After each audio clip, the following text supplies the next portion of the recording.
பார்க்கணும்னா சொல்லுங்க. ஒரு நிமிஷம் இருங்க மேம், ஒன்றும் தப்பு இல்லை, இருங்க மேம். சார் இருங்க சார், ஒரு நிமிஷம் வெளியே வந்துட்டு நான் எல்லா ஆதாரத்தையும் காமிச்சு உங்களுக்கு ஒரு லைஃப் சார், ஓகேங்களா? இது நீங்க எடுத்துக்கோங்க, ஒன்றும் தப்பு இல்லை. திருப்பூர் மாவட்டம் தாராபுரம் பகுதியைச் சேர்ந்த 34 வயதான அரவிந்த் என்பவர் திருமணத்திற்கு பெண் தேடி வந்தார். அன்பே என்ற ஆப்பில் குடும்பத்திற்கு ஏற்ற மருமகளை தேடி வந்த அரவிந்துக்கு ஈரோடு மாவட்டம் ஒத்தக்கடையைச் சேர்ந்த சத்யா என்பவரின் அறிமுகம் கிடைத்திருக்கிறது.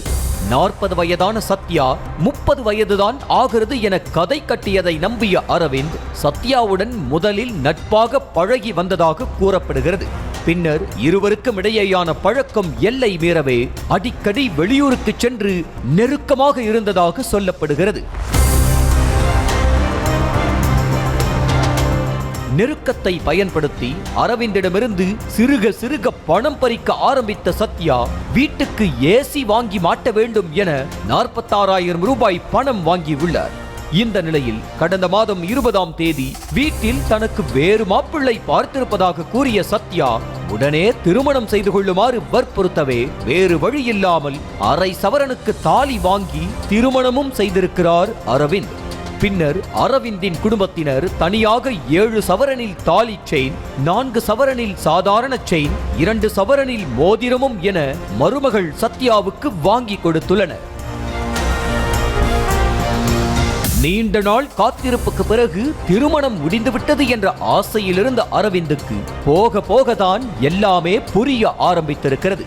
காதல் மனைவி சத்யாவின் செல்போனில் இருந்த புகைப்படங்கள் அரவிந்துக்கு சந்தேகத்தை கொடுக்கவே அடையாள அட்டையிலும் கணவர் பெயர் என போட்டு வேறொருவின் பெயர் இருந்தது அரவிந்தின் நெஞ்சில் இடியை இறக்கி இருக்கிறது. கண்ணில் கண்ட காட்சிகள் எல்லாம் உண்மையா என மனைவியிடம் கேட்க சத்யா சொன்ன பதிலோ இன்னும் அதிர்ச்சிதான்.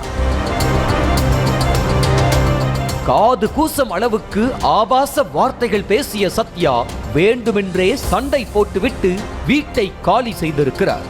இந்த அதிர்ச்சியில் அரவிந்தின் தாத்தா மனவேதனையாகி விஷம் குடித்து தற்கொலை செய்து கொண்ட நிலையில் தாம் ஏமாற்றப்பட்டதை உணர்ந்து தாராபுரம் மகளிர் போலீசில் புகார் அளித்தார் அரவிந்த்.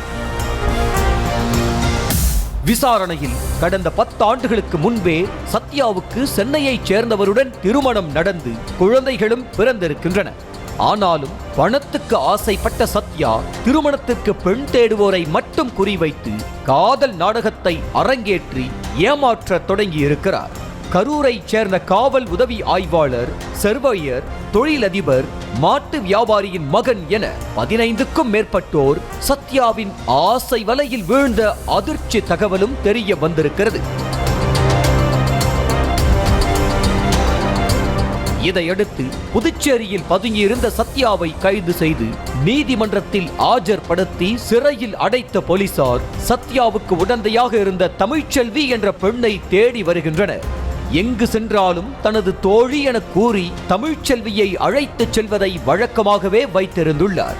அரவிந்தை ரகசியமாக திருமணம் செய்யும் போதும் தமிழ்ச்செல்விதான் கூட இருந்திருக்கிறார். ஆனால் விசாரணையில் தமிழ்ச்செல்விதான் சத்யாவின் புரோக்கர் என்பது தெரிய வந்திருக்கிறது. சத்யாவை வைத்து தமிழ்ச்செல்வி பிசினஸ் செய்து வர ஏமாற்றும் பணத்தில் பாதியாக பிரித்து எடுத்துக் கொண்டதாக கூறப்படுகிறது. போலீசார் கைது செய்து அழைத்து வரும்போது படம் பிடித்துக் கொண்டிருந்த கேமராமேன்களை பார்த்து ஆவேசமான சத்யா தவறே செய்யாதவர் போல அழுது நீலி கண்ணீர் வடித்தார். வெளியே வந்துட்டு நான் எல்லா ஆதாரத்தையும் காமிச்சு உங்களுக்கு ஒரு லைஃப் சார், ஓகேங்களா? இது நீங்க எடுத்துக்கோங்க, ஒன்றும் தப்பு இல்லை. செய்திகளை உடனுக்குடனும் துல்லியமாகவும் தெரிந்து கொள்ள சப்ஸ்கிரைப் பண்ணுங்க.